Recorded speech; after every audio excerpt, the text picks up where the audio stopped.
Olá, meus queridos, a paz de Cristo. Estamos dando início a mais um programa, Tempo 490, pela TV Ramã e também pelo meu canal no YouTube, Pastor João Paulo Damieri. Eu já quero te fazer um pedido. Compartilha, deixa seu like, comenta e se inscreva no canal. Isso vai estar nos ajudando, tá bom? E hoje eu tenho imenso prazer, imensa honra de conversar com meu grande amigo, de longas datas, ele que é pastor, ele que é professor de teologia, ex-sacerdote de Exu. O homem conheceu o outro lado. O homem conheceu o outro lado que muitos não conhecem. E hoje ele vai falar um pouquinho da sua experiência. Pastor Vidal, a paz do Senhor Jesus. A paz do Senhor Jesus, irmão. Tira esse negócio de professor de teologia que o povo vai acreditar, hein? A gente tem sido direcionado pelo Espírito, né? Professor melhor que o Espírito Santo, eu não conheço, não. Verdade. Chegar a um nível tão elevado assim, que a gente às vezes surpreende a nós mesmos, né? Sendo surpreendido pelo conhecimento, né? Isso pra gente é gratificante. Verdade. Poder de Deus, purinho. Pastor Vidal, eu já quero começar fazendo uma pergunta para o senhor, porque há muita curiosidade, né? Sim, sim. Que eu tenho visto de testemunho mentiroso por aí em cima dos altares, testemunho mentirosos, mas o senhor é um homem que o senhor é um pastor já conhecido, seu testemunho é muito conhecido. Quem conheceu o senhor antes do senhor se converter sabe que o senhor verdadeiramente foi resgatado. Sim, sim. Deus arrancou o senhor das trevas, literalmente.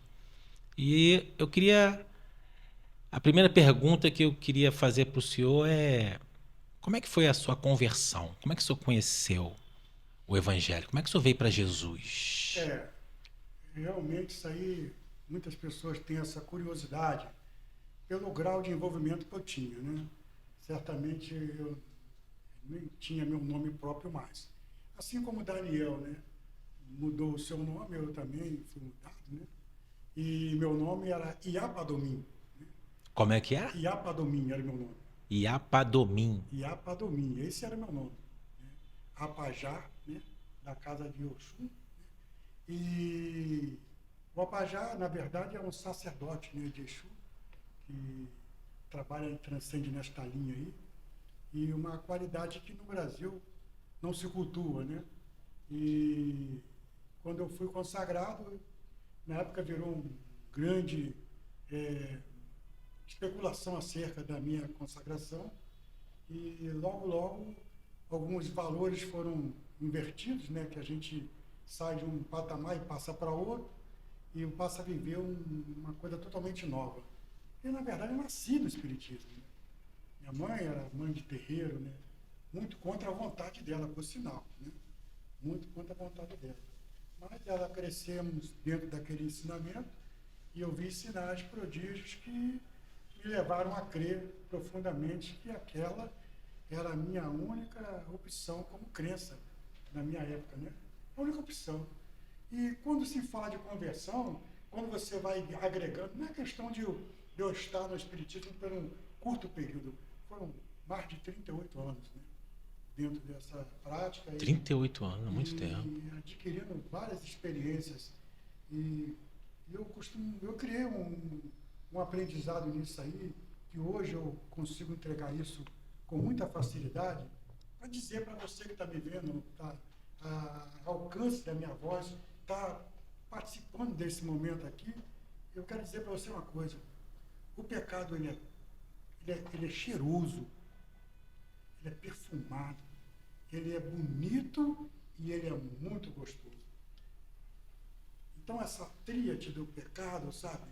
Essa trindade que envolve o pecado, como ele é bonito, cheiroso e gostoso, é algo que se faz com muita naturalidade.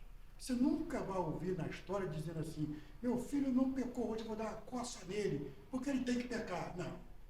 Então a gente sabe que o pecado está intrínseco dentro da nossa natureza. A gente nasce no pecado, cresce no pecado, vive no pecado, mas existe um.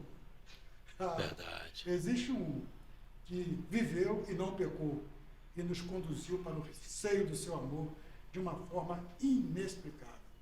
Tinha um nome, pastor Donieri, que eu não mencionava. Uma vez ou outra escapulia, mas aquilo me causava um mal-estar danado. Era o nome de Jesus Cristo. Porque se você parar para pensar, quando a gente está numa conversa, falando de assuntos, de religião, você fala de Deus, Deus é isso, Deus é aquilo, bababá, todo mundo recebe essa conversa e ela se estende muito longe. Você vira a tarde toda falando de Deus. Mas quando você coloca Jesus na conversa, as pessoas tomam uma outra reação. Por que essa questão entre Deus e Jesus? Não é o mesmo? Sim, mas Jesus é a prova fiel da existência divina. Porque ele se fez carne e habitou entre nós. Ele experimentou essa essência de que nós somos. Então a gente fala com Jesus com propriedade. Alguém que a gente não viveu naquela época, mas ele vive em nós hoje. Verdade. Isso aí é uma realidade, né? Só que nada disso para mim não existia. Pastor Daniel, na minha vida, eu conseguia fazer muitas pessoas felizes. Eu era chamado pelos movimentos, festa de rua, eu tinha umas palavras que faziam a pessoa chorar de emoção, sabe? Eu sempre tinha uma eloquência no falar e tudo mais. E eu fazia as pessoas alegres, eu subia na mesa, e era uma coisa de doido, eu rebolava na mesa, fazia altas loucuras, eu era a sensação da festa, eu animava todo mundo, mas eu não era uma pessoa alegre. E o senhor viveu no meio artístico, né? É, Artistas renomados no Brasil, né? Eu tive acesso através de uma funcionária da Rede Globo, então eu conheci muitos artistas pessoalmente, não vou mencionar o nome de ninguém, reservar isso aí. Alguns me conheceram esporadicamente, mas eu conhecia a essência daquilo tudo, do mundo da arte, o que movia aquilo tudinho, né? A gente tinha um ingresso muito grande. E a minha convenção era algo totalmente descartado. Ninguém pregava para mim. E quando alguém vinha falar de Jesus para mim, era um debate, era uma discussão. Não tinha alguém pregando e eu recebendo. Não tinha ninguém fazendo uma oração e eu recebendo a oração. Havia um mal-estar muito grande dentro de mim. Quando eu via um crente ou uma crente, meus pensamentos eram terríveis acerca daquelas pessoas. Né? E assim, inclusive, eu tenho uma fase do meu testemunho que eu falo, Deus ele escuta tudo que nós falamos, né? A pessoa fala assim, não, porque é da igreja. Não, Deus escuta todo mundo. Deus escuta os animais no campo, Deus escuta os pássaros, Deus escuta o vento, o balançar do mar, Deus ouve tudo, tudo é perceptível para ele.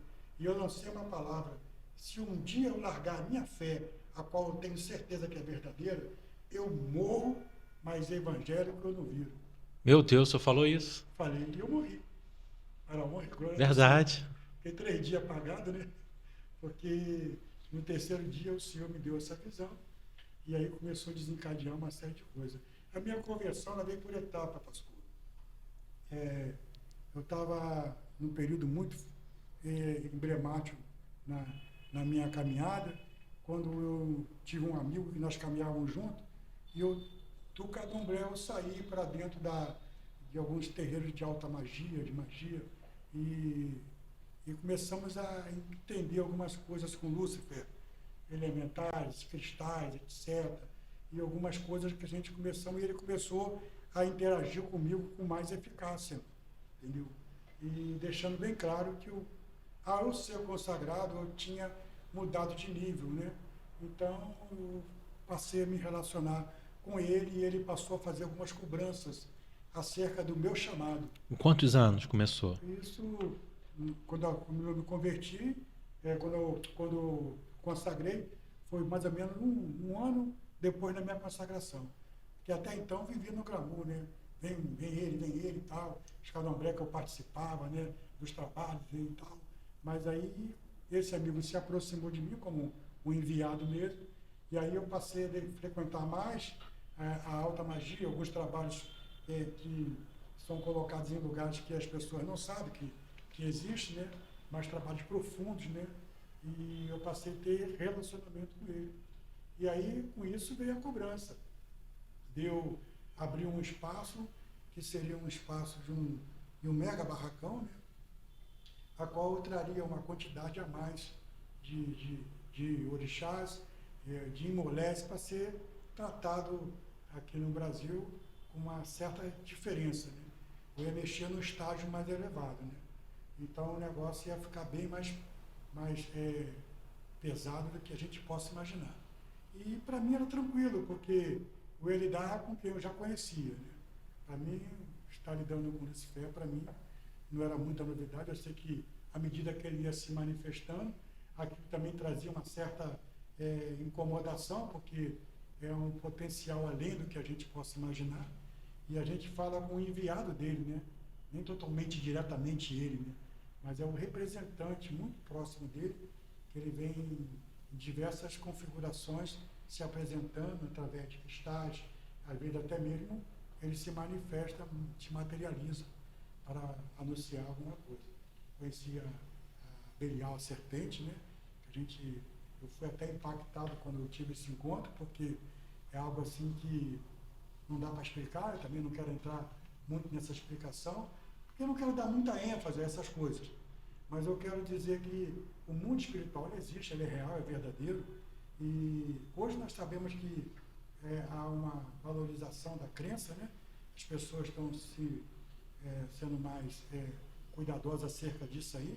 A gente até respeita, porque eu passei por lá, e eu sei o que movia esse tempo todo lá era a minha fé. Então a gente não tem o direito de criticar ou de condenar a fé de quem quer que seja ele espírita, candomblessista, umbandista ou católico, seja quem for, a gente sabendo que nós temos que respeitar a crença e a opinião das pessoas, né? E eu aprendi muito isso quando eu vim para o evangélico. Eu entrei na Batista. Eles trabalham muito nessa área, né, de você estar respeitando a fé das pessoas e a cultura e tudo mais, você não interferir a ponto de você anunciar o evangelho de forma que o evangelho transforma, não a gente. A gente não é o agente transformador. A gente é o canal, né, comunicador, mas quem é o agente transformador é o próprio Espírito Santo, que entra e transforma. Tem pessoas que aderam, mas o cara era índio, agora aceitou Jesus, não é mais índio. Não, ele continua sendo índio, Verdade. mas liberto, transformado, cheio da glória, cheio do Espírito Santo. Ele já não vai mais ser levado pelo vento, pelo xamã, pela alguma coisa. Ele vai para o reino da glória, porque na verdade ele está vivendo como indígena na terra, mas ele é cidadão do céu, porque essa é a realidade, né? Então assim também é no Espiritismo. O pai de santo, a mãe de santo e tal, as pessoas que trabalham nessa área também são sacerdotes, cada um tem a sua posição, o seu grau, o seu respeito perante a sociedade. E no Brasil, que somos um país cristão, as religiões são tratadas com todo respeito. E não seria em outros países, né? Aqui não, você tem a sua crença, tem a liberdade de crença. Nós estamos vivendo esse momento, né? Peço a Deus que isso perdure, porque tem muitas vidas que precisam ser alcançadas. E o fato de eu não ter sido alcançado por intermédio de uma mensagem, de uma pregação, não tira o mérito, não. É que realmente as minhas convicções eram muito fortes. E tem aqui um texto na Bíblia, pastor, que fala em João 8:32, conhecereis a verdade e a verdade vos libertará. Isso é muito fácil você falar aí e sair dizendo, conhecereis a verdade vos libertará. Aí eu que estou do outro lado, vou perguntar, que verdade? É a sua verdade, pastor, que vai prevalecer sobre a minha? Porque a partir do momento que o senhor tem autonomia de pensamento, eu também tenho. A partir do momento que o senhor tem escolha, eu também tenho. Então a questão da verdade aqui, ela fica entre dois polos, né? Entre dois polos. A verdade que o mundo crê e a verdade que nós que fomos tirados do sistema, não do mundo, mas do sistema mundano, e entramos na graça de Deus, numa nova caminhada, numa nova trajetória de vida, aí passamos a conhecer uma outra verdade. E por incrível que pareça, essa transição, ela causa uma decepção muito grande. Para mim foi. Para mim foi algo assim que, no primeiro dia que eu tomei a decisão, e eu achei que eu falei assim, agora eu sou crente, caramba, e agora? senhor perdeu o glamour, né? Não, Que o senhor tinha na autoridade lá fora. cara, É um choque, né? onde eu chegava, a pessoa botava a cara no chão, era reverseada, a pessoa chegou fulano, chegou a Pajá, né? E meu irmão mesmo disse assim, tem muita gente que tem inveja de você, que não sei o quê, pela tua chamada, não sei o que lá. E eu jogava búzio, eu tinha muitas pessoas que nós chamávamos de cliente, né? Anos e anos comigo jogando búzio, pessoas que eu via a vida ser transformada, pessoas sair do nada e de repente ter empresa, ter casa de praia, a pessoa crescer. Eu achava aquilo incrível, irmão, porque Deus fazia aquilo, na verdade Deus me usava de uma forma que eu não entendia, porque toda a graça e todo o poder vem de Deus. A gente tem visão, é Deus que dá. A gente tem uma longevidade na maneira de agir as coisas. O inimigo usa esse artefato que você tem e ele usa aquilo para ele. Quando você joga o búzio, você está jogando, você está vendo o futuro, né? Tal. Quando você não consegue ver muita coisa, por quê? Porque o futuro, ele existe uma linha tenra que só o Senhor transpassa. No jogo de búzio, você sabe tudo que a pessoa já fez, mas o que vai acontecer, o que está no futuro, Só Deus sabe. só Deus sabe. Você pode direcionar através da abertura do jogo, você vai dizer, ó, isso aqui vai prosperar, isso aqui vai dar certo. Então, é um jogo. O que é jogo? Dá certo ou dá errado? É um perde ou ganha.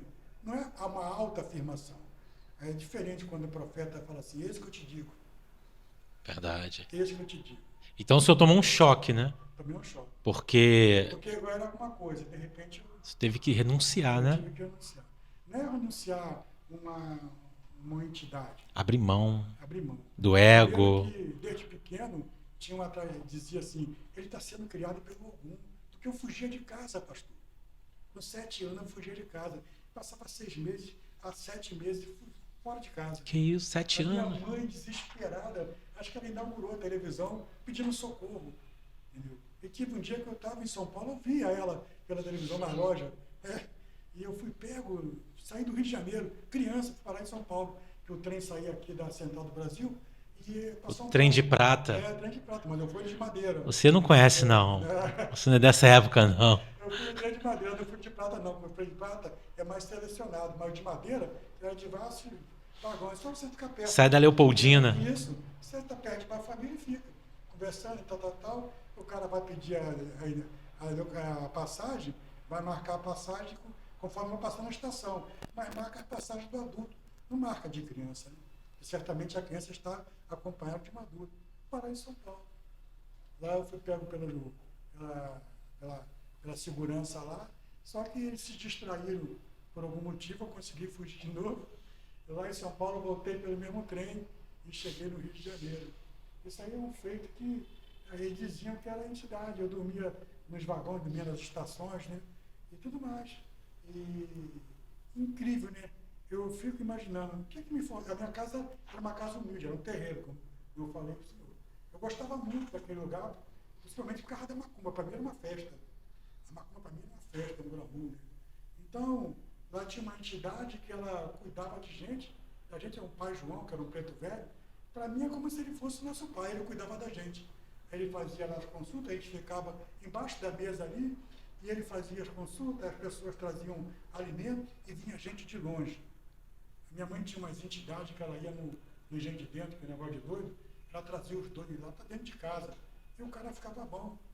Eu cansei de sair com ela de madrugada, subindo o morro, descendo o morro, e ela com a latinha de fumo, o saquinho de fumo, por causa da entidade e as coisas todinha, e chegava lá, a pessoa estava lá na cama, como morto.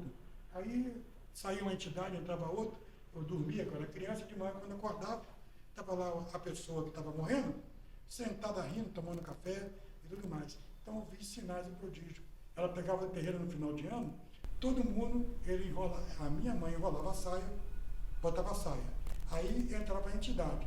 A entidade, ele começava a enrolar a saia, e eu estou olhando, e tudo eu via. Quando ele entrava no ônibus, ele desenrolava, tirava um bolo de dinheiro e pagava a passagem de todo mundo. Eu sabia que não tinha dinheiro aí. A minha mãe era uma pessoa humilde, não tinha muito recurso. Ela pagava para ir e pagava para voltar. Mas não era minha mãe, era ele, a entidade.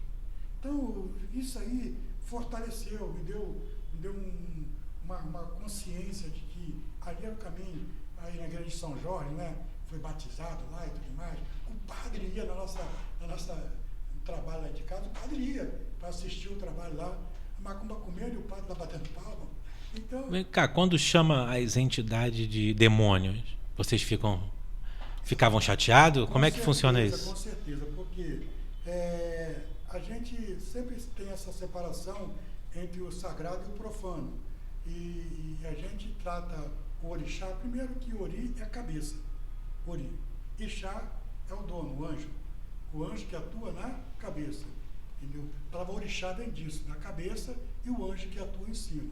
E o orixá, os guias, né, os imolés, né, que são entidades que são cultuadas, a gente chama como os deuses da natureza. Cada um atua na cachoeira, na mata, na praia, nos ares, como Xangô, né, e o mensageiro, que é o próprio Exu, que é o que abre todos os trabalhos, é a abertura, né, ele que tem chama-se de um mensageiro que vem abrindo os caminhos. Você vê quando se trata de Exu, as pessoas têm certa similar, né? Costuma assimilar Exu e diabo, né? E ele mesmo canta, né? Que ele é o próprio diabo, então ele fala isso. Mas na concepção demoníaca, as pessoas não veem dessa maneira. Entende como o orixá de luz, né? Assim começa assim na Umbanda, né? Depois você vai transferindo, que vem Umbanda, Quimbanda, depois vem Angola, né? Vem Tumba Jussara, e depois vem Queto, Jeju, né? E a gente começou a crescer nesse meio. Eu passei por isso tudo, até chegar no Queto, e depois do Queto eu conheci esse amigo que passamos a frequentar a alta magia. Eu não me aprofundei muito, mas eu vivi momentos bem complicados acerca disso, por causa da cobrança que ele tinha. E foi justamente esse ponto onde tudo, meu irmão, o negócio era para mim estar milionário. Eu teria uma sala garantida no primeiro shopping do Rio de Janeiro, que era o São Conrado Fashion Mall. Se não me engano, foi o primeiro shopping do Rio de Janeiro. Eu já teria uma sala garantida. Eu teria um terreno ali na zona próxima ali a São Conrado, que seria na zona sul, né?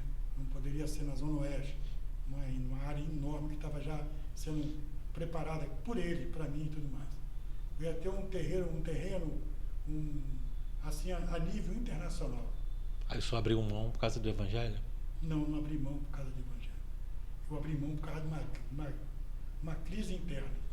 Havia dentro de mim uma batalha muito grande.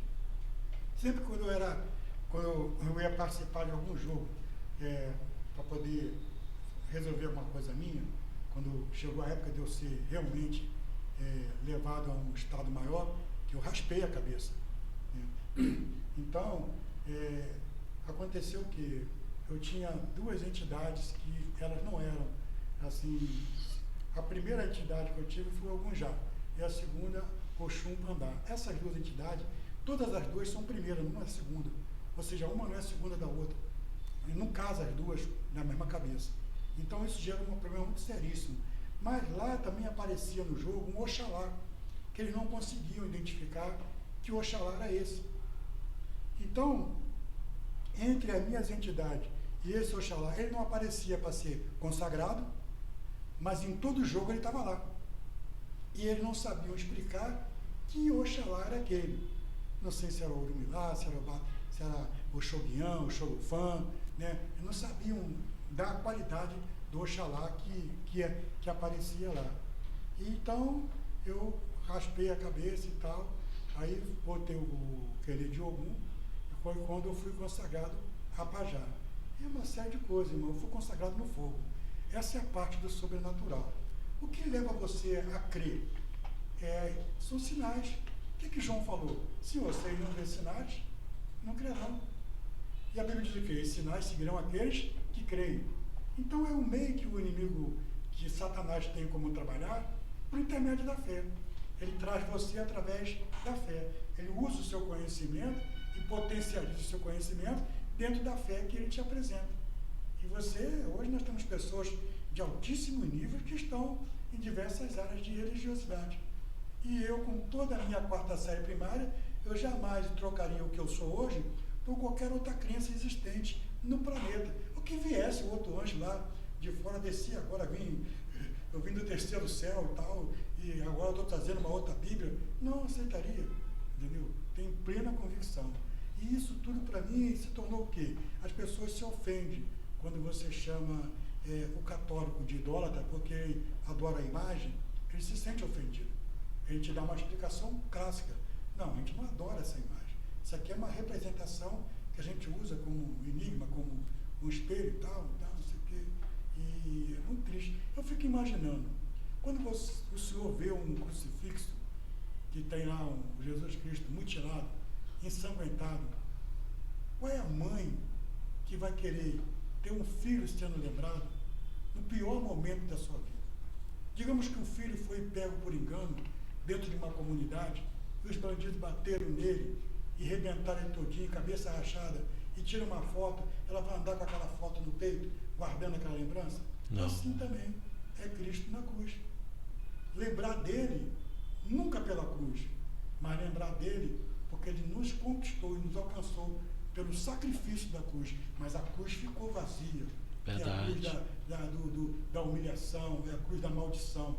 Então, ele não é maldito, então ele não ficou na cruz. A cruz ficou porque são os 4 pilares que a gente tem hoje como essência. Quando você vê a cruz embaixo, é a sustentabilidade, que é a fé. Sem a fé, você é um cara sem sentido, sem nada. Em cima, você tem a família. A sua direita, o trabalho. A sua esquerda é a diversão. Esses 4 pilares que movem a vida do ser humano. Fé, família, e trabalho e diversão. Tem que ter essa... Se faltar uma dessas coisas, você sai dos 4 parâmetros e você começa a ter enfermidade. Você começa a ter uma área deficiente. O homem que não gera família, ele tem um ponto solto. O homem que não gera família, ele tem um ponto solto. Por quê? Porque o propósito de Deus, quando ele fez o casamento do Éden, ele fez o primeiro. O restante, quem tem que fazer somos nós. Ele deu início com Adão e Eva. Casou, mesmo estando errado, botou para a terra e disse assim: agora, do suor do teu rosto, você comerá e sustentará a sua esposa. Então, tudo isso começou lá. O trabalho é uma maldição. Não. O trabalho foi uma bênção de Deus, porque Adão, então, vivia de glória, de poder e majestade. Não sentia dor, não sentia frio, não sentia medo, mergulhava no oceano até o fundo, não morria afogado, porque ele tinha que saber o que tinha no fundo do oceano. Porque a ordem dele é o quê? Para que ele catalogasse tudo que houvesse no planeta. Ele não poderia fazer isso se ele morresse afogado. Aqui é o mar. O que tem no mar? Não sei. Havia limite para Adão? Não havia. Então era um ser glorificado. As pessoas não falam nisso. Adão ficou uma infinidade de tempo sozinho. Amém? Geralmente na igreja, quando ele bebeu água, ele fala assim: dá um glória aí. Dá um glória aí. Então, aproveitar que você vai beber uma água. Amém. O senhor estava falando de sinais. Sim, sim. Os sinais acontecem desde os primórdios. Quando Moisés jogou a vara e virou serpente, os feiticeiros do Egito também fizeram a mesma coisa. Sim, sim. Entendeu? Na Babilônia tinha os feiticeiros, no Egito tinha os feiticeiros, na Pérsia, Sim. na Síria. Sempre teve. Nos tempos dos reis de Israel, Sim. sempre teve os feiticeiros, os magos, os bruxos, e eles se manifestavam com sinais. Muito mais. Quando foi consultar Samuel, Saul foi consultar aquele homem que subiu e falaram: é Samuel que vem vindo.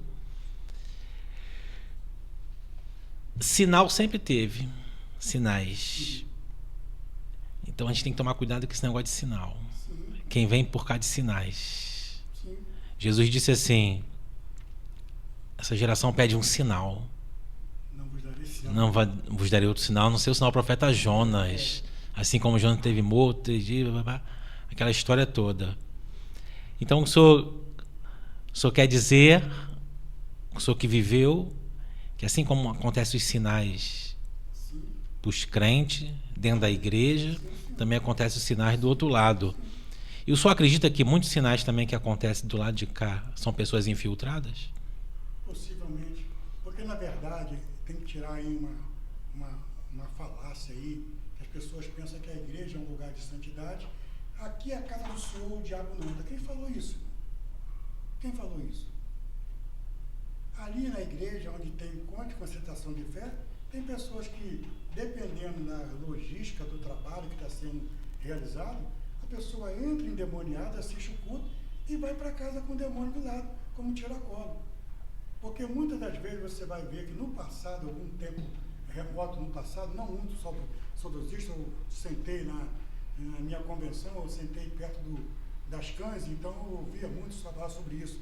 Sabe o que os pastores diziam? Que cantando o hino da harpa, pessoas eram curadas, batizadas com o Espírito Santo, os demônios gritavam no meio da rua, ouviram um hino da harpa. Por quê? Havia um tempo de consagração de santidade. A igreja, ela tem uma música que canta a perseguição, não parou a igreja, não sei o que, não parou a igreja, mas o celular parou a igreja, a internet venceu a igreja. Por quê? Porque as pessoas hoje têm muito mais tempo nas redes sociais do que no papel, no Facebook, diante do livro. Não tem. Né? O Facebook hoje é isso aqui. Não é mais aqui o livro. É o livro que está aqui, eletrônico. Então, várias coisas, várias distrações têm minado aquela conexão. Deus tem ciúme. Deus tem ciúme. Verdade. Quando a gente deixa de externar a nossa gratidão a Ele através de adoração, de como você tem um filho, e o seu filho passa na casa, entra e sai, e você sentado lá no sofá com a sua esposa, ele fala com a sua mulher, fala com o vizinho e não fala contigo. Mas peraí, quem é que mantém essa casa? Quem é o dono dessa casa? É o pai. Eu sou o pai, eu sou o cabeça espiritual. Por que meu filho não fala comigo? Assim é o Senhor. Né? E falou de sinais, você falou de Moisés, eu acho interessante. Ele bota, Moisés, estende aí, bota a vara no chão. Aí Moisés botou, ele viu a serpente, ele se assustou. Né? Moisés, pega pela cauda, né? Ele pegou, voltou a vara. Moisés, coloca a mão no peito, ele colocou a mão no peito.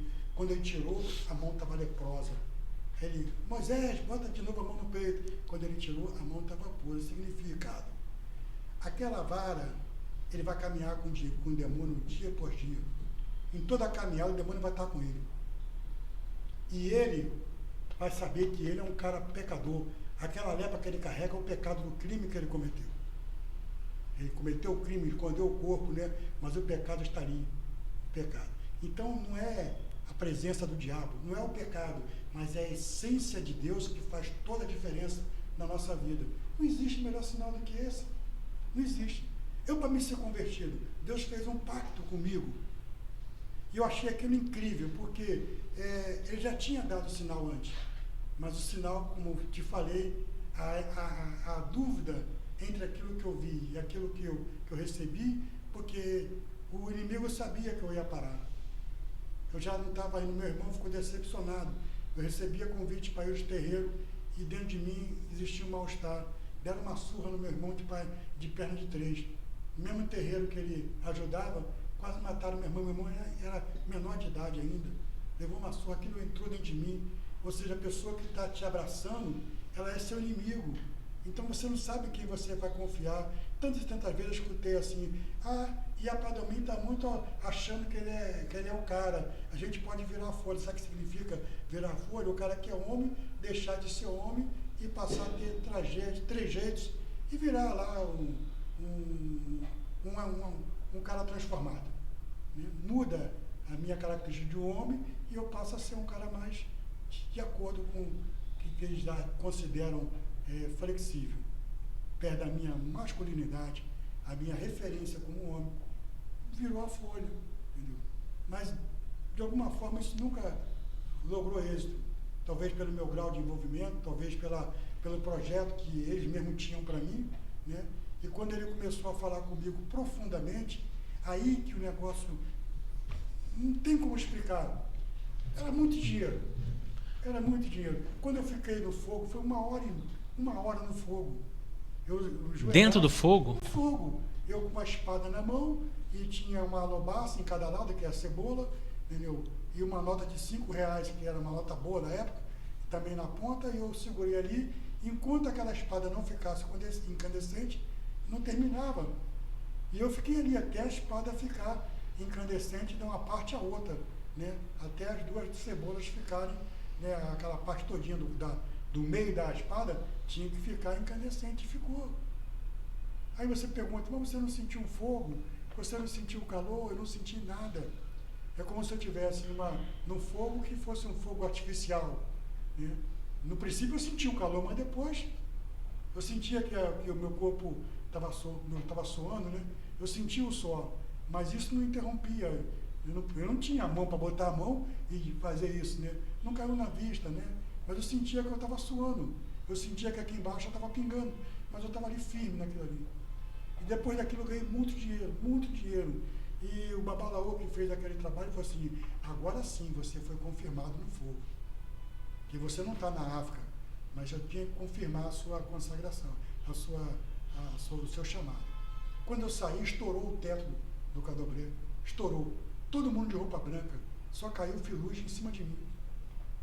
Aquelas, negócio de telhadiamento, né?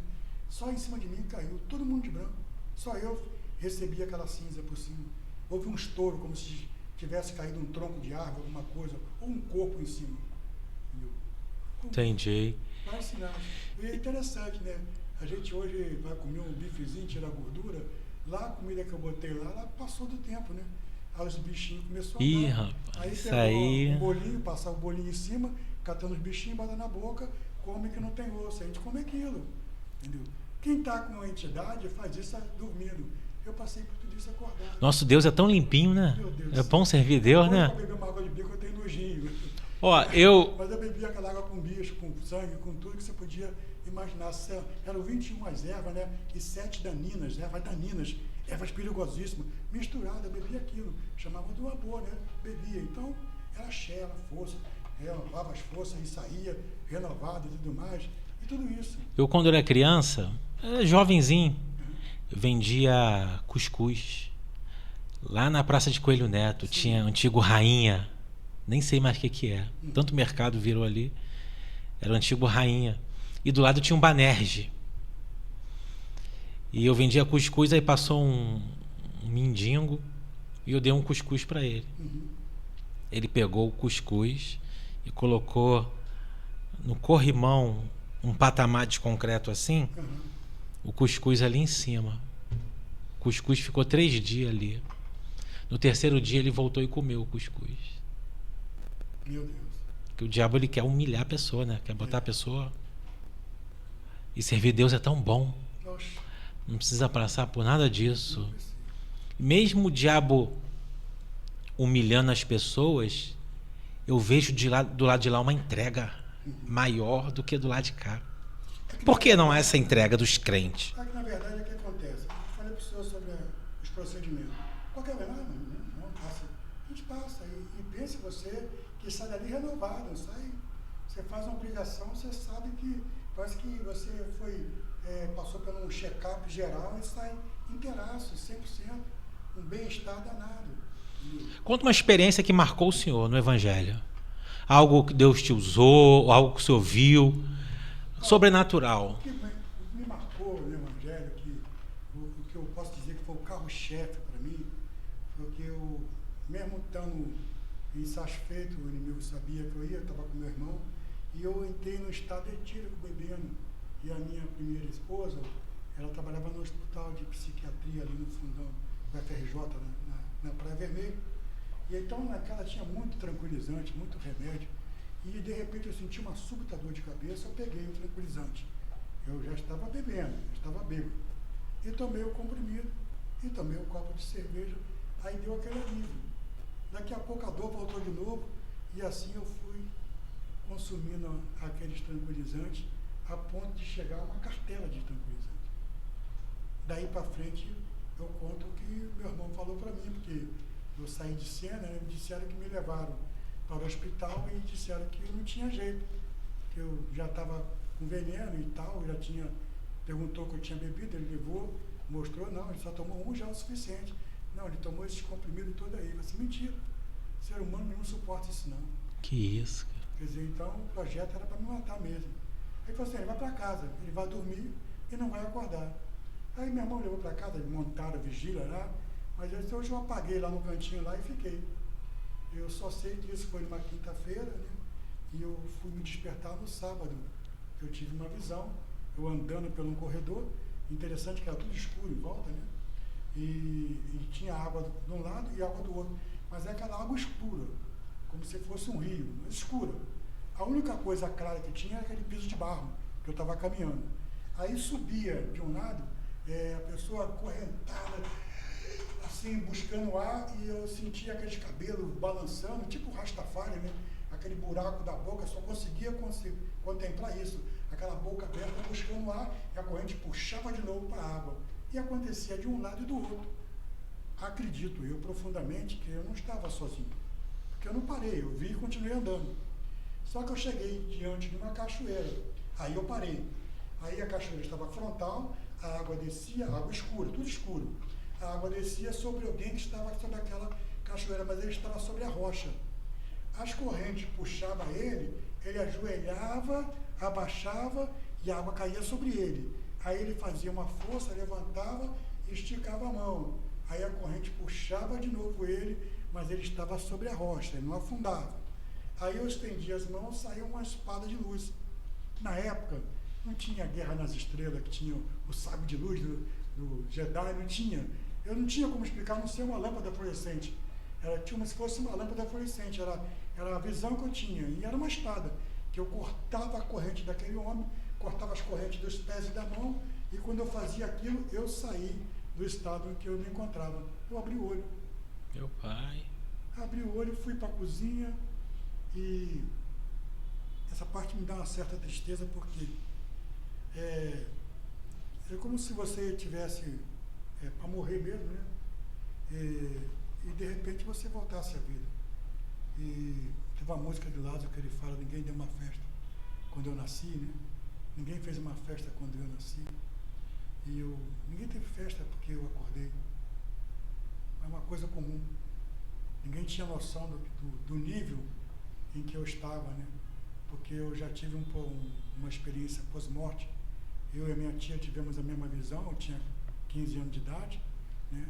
E eu fui atropelado, o carro traçarou comigo e eu comecei a descer. Desci com uma velocidade terrível, terrível. Conforme eu descia nas entranhas da terra, eu sentia como meu corpo fosse ficando frio, frio, frio, frio, frio. Mas eu não tremia de frio, eu só sentia que meu corpo virava um cubo de gelo. E de repente, como se fosse um maçariço de fogo na minha face, não era no meu corpo não, era na minha cara, bem na minha cara mesmo, como se alguém botasse um maçarico de fogo aqui, e aquilo me paralisou e começou a me puxar para cima, de volta, aquele fogo. Aí de repente eu comecei a sentir os barulhos das coisas em volta, e as pessoas diziam: tão pequeno, tão novo, você é jovem demais, morreu, tão novo, está morto. Aí: enfermeira, vê aí, eu sei que tem experiência, vê de novo aí, eu acho que ele se mexeu. Ah não, o corpo se mexe mesmo, então vê aí, acho que ela mexeu. Eu não senti nada, mas não, está vivo, está vivo, está vivo. Como é que pode? Não, está vivo. Eu não sei, nessa trajetória eu fui tomar sentido de onde eu estava, no Salgado Filho, no Meia, que eu fui atropelado no Caxambi. E era o dia do aniversário do cara que me atropelou, né? Meu Deus do céu, mas quem ganhou o presente fui eu, né? Eu nasci ali. Nasci de novo. Ah, em Caxambi? Não, no Salgado Filho. Salgado Filho, então. E eu fui atropelado ali na rua Caxambi. E engraçado que o sonho que eu tive, eu me lembrei na hora. Quando eu me lembrei, o carro, só escutei o barulho. O carro arrebentou o poste bateu na minha face, isso aqui abriu, a maior parte da pancada foi na minha cabeça, entendeu? Meu Deus. E a minha tia, que era a minha segunda mãe que me criou, ela também teve esse sonho. Só que quando ela sempre acordava às 5h30, 6 horas no máximo, mas o normal dela era 5, 5h30 da manhã, que ela pegava 7 horas no trabalho. A minha tia acordou 8 horas da manhã, acordou desesperada. Primeiro que ela estava atrasada, que ela pega no trabalho cedo. Segundo que ela teve aquela visão, ela esqueceu o trabalho. Ela foi na editora onde eu trabalhava e chegou lá: aconteceu alguma coisa com meu filho, aconteceu alguma coisa? Aí ele: não aconteceu. Ele botou lá no carro, ele foi no médico, até agora não chegou, ligou para a editora: não, já saiu daqui. Aí ele foi na rua Caxambi, chegou lá, o pessoal falou: teve um acidente aqui de um jovem, saiu morto, quase morto para o hospital.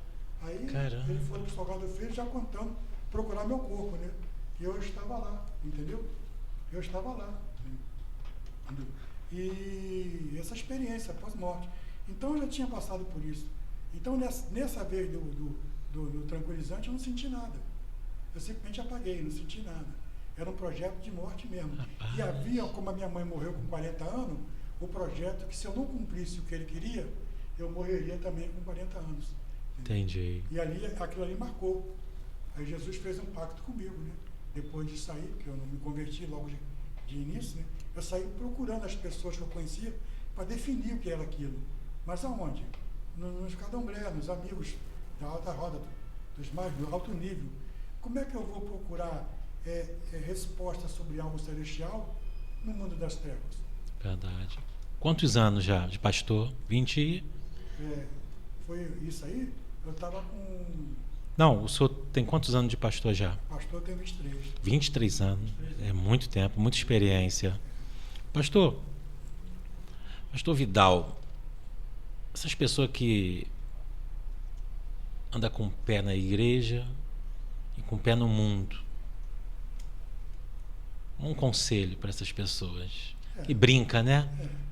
Achando que evangelho é brincadeira. Na verdade... Um conselho para essas pessoas. É um perigo muito grande, né? Porque dizemos que pela bondade de Deus, as misericórdias do Senhor se renovam a cada manhã. Isso é um fato, sim. Mas as misericórdias se renovam para amanhã para aqueles que são dele. Como o próprio Jeremias, ele fala, né, em Lamentações. Deus é bom para quem se atém a ele, né? Então, o perigo é que você está servindo muito mais ao inimigo do que ao Senhor.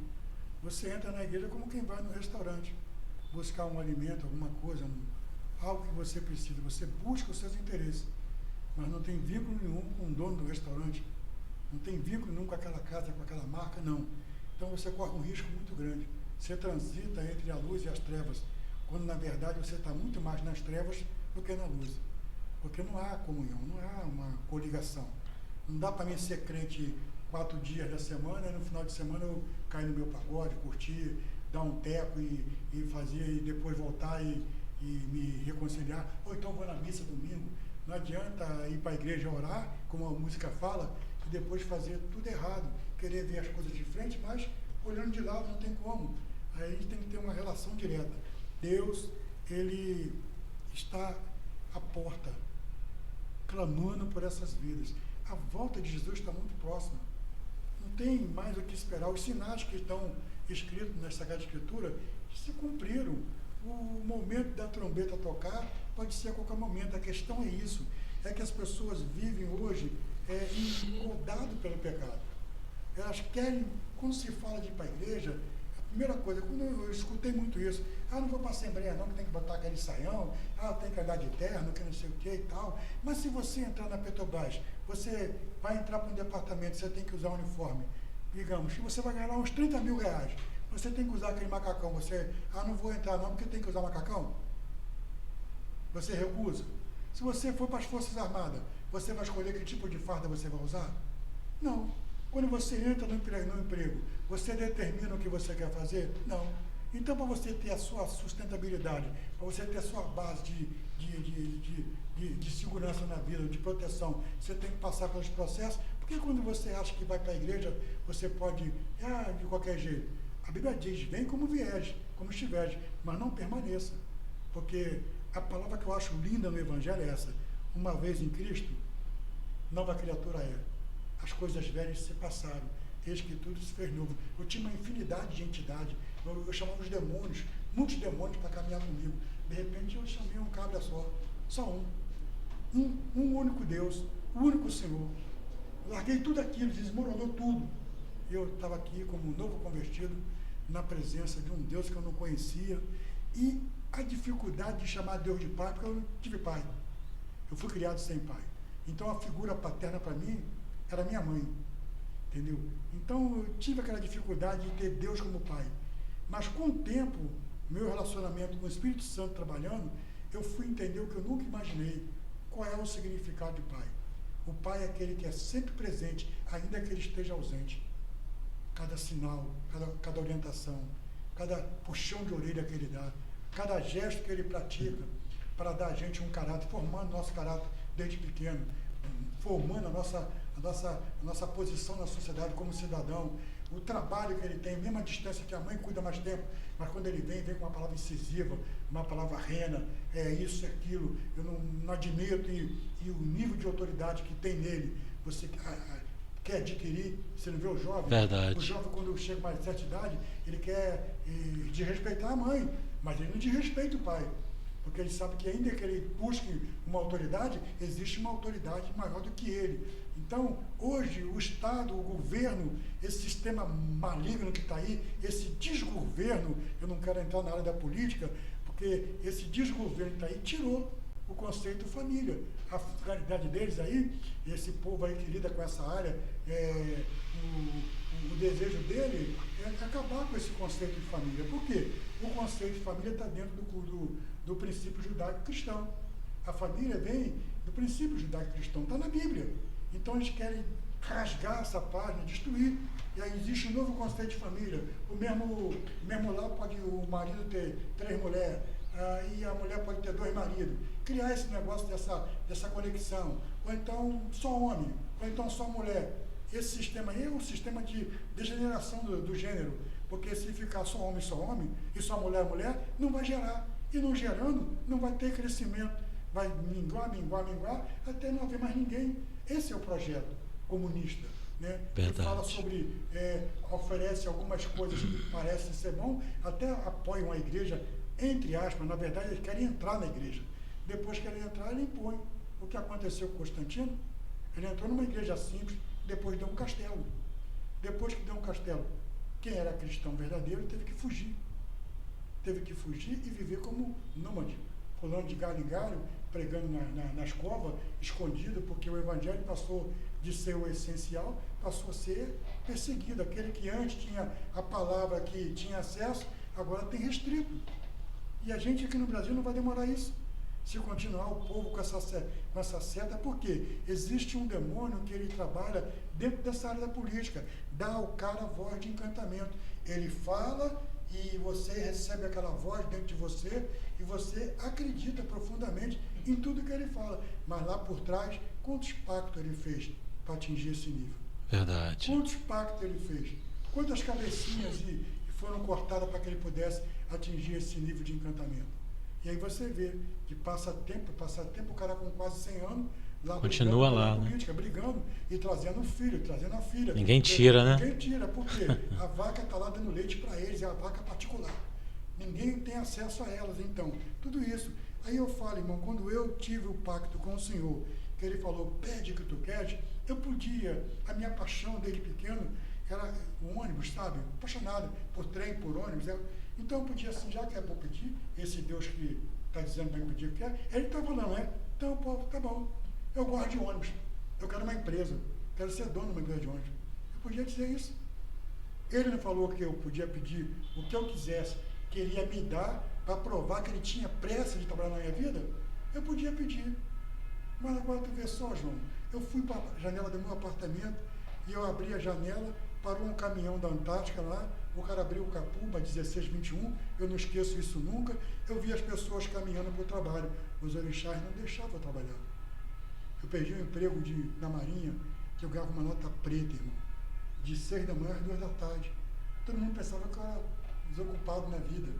Eu trabalhava na Marinha. Quando veio a época de classificação para o quadro da Marinha, me jogaram para fora, eu fiquei indo e voltando lá no Almirantado, ninguém sabia por que eu estava sendo dispensado. Sabe por que eu fui? Porque os peixes estavam entrando.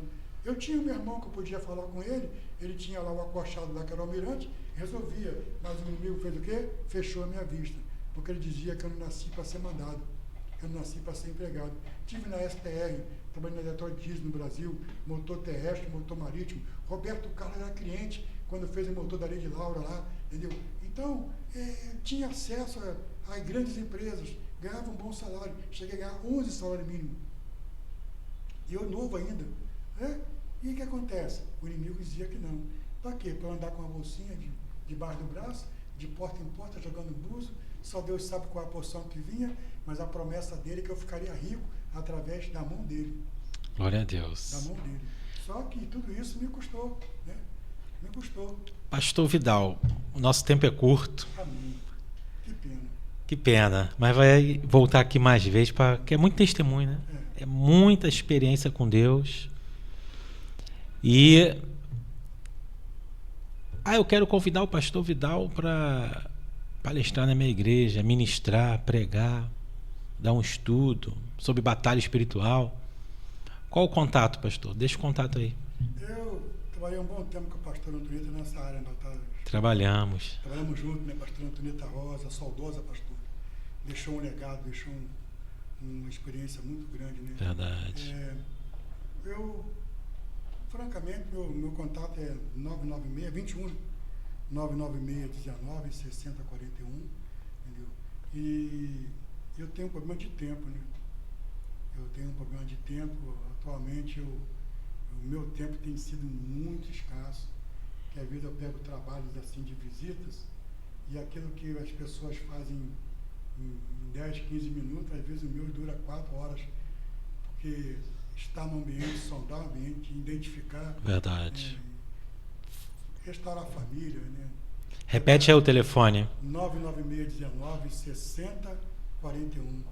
Glória a Deus. Agora tem uma coisa que eu quero dizer para o senhor, para quem está me vendo também. Pense num cabra que tem uma experiência com Deus maravilhosa, porque eu já passei humilhação por causa de um prato de comida, já comi pastel do lixo em Cascadura, já passei muita prova, muita humilhação, muita dificuldade, mas desde o dia que Jesus me aceitou, desde esse dia até hoje, pastor, não sei o que é isso, nunca me faltou uma porção de nada. Glória a Deus. Não sinto falta de nada.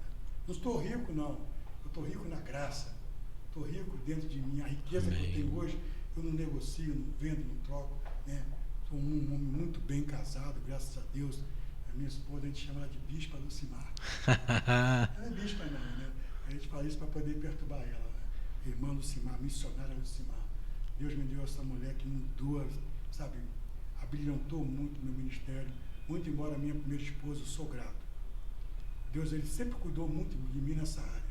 A minha esposa tinha um potencial fora do comum, entendeu? E me ajudou muito. Cheguei ao ministério também, sou grato porque ela acreditou mais do que eu. Porque como é que uma pessoa que é batizada em 2011, em 2001, vai ser consagrada a pastor dentro de uma convenção, né? Dentro de uma convenção séria, né? Em 2003, com 2 anos praticamente de batizado. 1 ano e pouco praticamente de batizado, né? 2 anos. Como é que acontece isso? Para se cumprir a palavra lá. Tenho pressa de trabalhar na sua vida. Glória a Deus. Estou aí há 23 anos. Você que quer saber mais, anota o telefone, liga, fala com a assessoria do pastor Vidal, que é um homem que tem muita experiência com Deus. E você que assistiu esse programa Tempo 490, compartilha, comenta, deixa o seu like lá na TV Ramã, também no meu canal do YouTube, Pastor João Paulo Damieri, e se inscreva no canal também, vai estar nos ajudando, nos fortalecendo, e que Deus abençoe a sua vida e que você tenha uma semana de paz, em nome de Jesus. Deus abençoe.